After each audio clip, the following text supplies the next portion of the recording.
ప్రార్థన యందు దేవుని యందు విశ్వాసం కలిగి ఎంతో మరి భారము కలిగి పరిచర్యను కొనసాగించాడు. ఎంతో మరి చదువుకున్నటువంటి వ్యక్తి. తన తండ్రి కుటుంబం ధనికమైన కుటుంబం అయినప్పటికీ తను చదువుకున్న ఆ డిగ్రీ పట్టాలని విడిచిపెట్టి ప్రభు సేవ కొరకే పరిగెత్తి అనేక ఆత్మలను సంపాదించగలిగాడు. అందుకే ఆయన మాట్లాడుతూ తిమోతి అన్నాడు, తిమోతి, నేను పోరాడి తిని నా పరుగును తుదముట్టించానయ్యా, ఇక మీదట నువ్వు పోరాడు, నువ్వు పరిగెత్తు అని తిమోతికి చెప్పుకుంటూ వచ్చాడు. ఈరోజు ఈ మాటలు వింటున్న మనం అందరం కూడా గమనించాలి.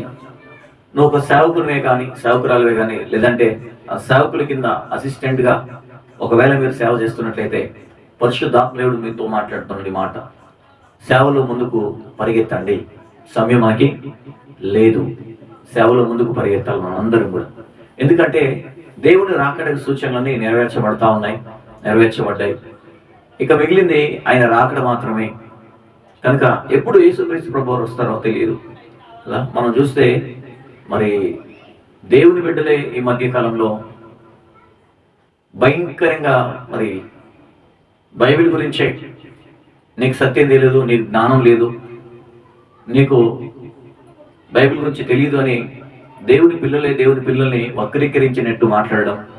అంతేకాదు వారిలో ఒక భయంకరమైనటువంటి దుర్బోధ ఉందని ఒకరినొకరు హేళన చేసుకుని మాట్లాడడం. ఈ మధ్యకాలంలో సోషల్ మీడియాలో ఇది చాలా మరి పేటరైపోతా ఉన్నది. కాబట్టి గమనించండి, ఇటు వాటి కొరకు మనల్ని ప్రభు పిలవలేదు, కానీ దేవుని పరిచయ కొరకు మనల్ని పిలిచాడు. కనుక ప్రియులరా, అందుకు ఆయన పరిచయ నిమిత్తం నమ్మకంగా ముందుకు సాగిపోదాం కదా. ఎవరు ఎక్కువ ఎవరు తక్కువ పరలోకంలో ప్రభు డిసైడ్ చేస్తుంది. ఈరోజు నీకు లోకంలో సమస్త జ్ఞానం ఉండొచ్చు, నీకంటే చిన్న సేవకునికి జ్ఞానం లేకపోవచ్చు, కానీ అతను బోధించే దేశప్రభు గురించే, నీవు బోధించే దేశప్రభు గురించే. కానీ చదువుకున్న నీవు, జ్ఞానం ఉన్న నీవు ఎక్కువ తర్కవాదం చేస్తూ అదేదో నేను గొప్పవాడిని అన్నట్టుగా, మరి సమస్త జ్ఞానం నాకే ఉంది అన్నట్టుగా అనే భావంతో కాకుండా మంచి భావంతో ముందుకు సాగుతూ దేవుని పరిచర్య ఆత్మల సంపాదన కొరకు నువ్వు ముందుకెళ్తే ప్రభుని పట్ల ఉంటాడు. ఉదాహరణకు మనం చూస్తే మనకు ముందున్నటువంటి దైవ సేవకులు చూడండి, ఇటీవలే మరి మనం గమనించినట్లయితే ఎంతోమంది దైవ సేవకులు, అంటే ఒక దినకర్ గారు కానీ లేదంటే ఏసన్న గారు కానీ భక్సింగ్ గారు కానీ ఇలా చాలా మంది మన సేవకులు చూసుకుంటే వీళ్ళెంతో బలమైన సేవ చేసి ఎవరి గురించి చెడుగా మాట్లాడలేదు, లేదంటే ఎవరిని తర్కవాదం చేస్తూ వాళ్ళు మంచులు కాదు వీళ్ళు మంచులు కాదని ఎప్పుడు కూడా వాళ్ళ వీడియోస్ మీరు గమనించండి, విన్నట్లయితే ఎప్పుడు కూడా వాక్యమే ఉంటుంది, మనస్ఫూర్తిగా పరిచర్య ఉంటుంది, ఆత్మల భారం కలిగే వాళ్ళు సేవ చేశారు. కాబట్టి ఈరోజు మరి వేలలో మందిరాలు నిర్మించబడ్డాయి కదా. పట్టుమని కొడితే ఈరోజు డెబ్యూట్ చేసే వాటిలో గమనించండి, పట్టుమని కొడితే మరి ఒక ప్రాంతంలో ఒక సంఘము లేదంటే కొన్ని ప్రాంతాల్లో ఇంకొన్ని సంఘాలు ఉండవచ్చు కదా. ఒక 5 సంఘాలు 10 సంఘాలు లేదంటే 20 సంఘాలు, మరి వేల సంఘాలు ఉన్న వాళ్ళ పరిస్థితి ఏంటండి? ఎప్పుడు కూడా వాళ్ళు ఇలాంటి తర్కవాదం చేయలేరు. కాబట్టి ప్రియులారా, దాని కొరకు ప్రభు మనం పిలవలే. పౌలు దేవుని పిలుపుకు తగినట్లుగా లోబడ్డాడు, ఆయన మాట విధేయత కలిగి జీవించాడు దేవుని మాట. అందుకే దేవుడు పౌలును వాడుకున్నాడు.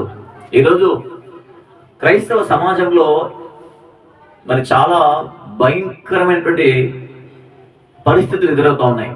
కాబట్టి ప్రభు మనల్ని వాటి కొరకు కాదండి, ఆత్మల సంపాదన కలిగి జీవించాలని ప్రభు మనల్ని పిలిచాడు.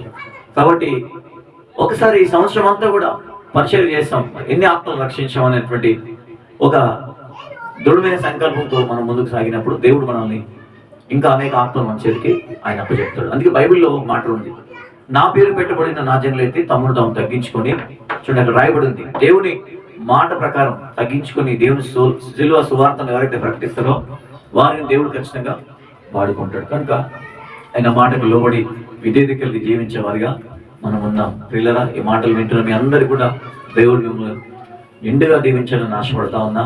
చూడండి, ఎవరి కొరకో లేదంటే దేని కొరకో ఈ మాటలు తెలియజేయట్లేదు. క్రైస్తవ సమాజంలో ఇటువంటి పరిస్థితులు రావడం చాలా బాధాకరం.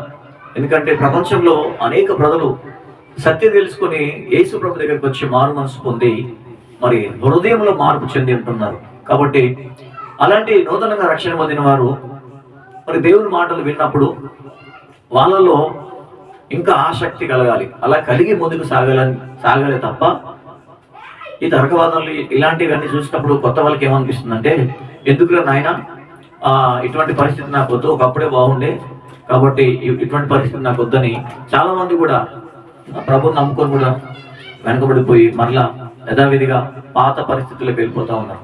కాబట్టి ప్రియులారా గమనించండి, ఈరోజు పరిశుద్ధాత్ముడు మనతో మాట్లాడుతూ ఉన్నారు కనుక మనందరం కూడా తిరిగి కదా ప్రభు ఈ తర్కవాదాల కొరకు మనం పిలవలేదు, కానీ దేవుని పరిచర్య కొరకు మనల్ని పిలిచాడు. కాబట్టి ఆయన పరిచర్యలో ముందుకు సాగుదాం, ఆత్మల భారం కలిగి జీవిద్దాం, అనేక ఆత్మలను సంపాదిద్దాం.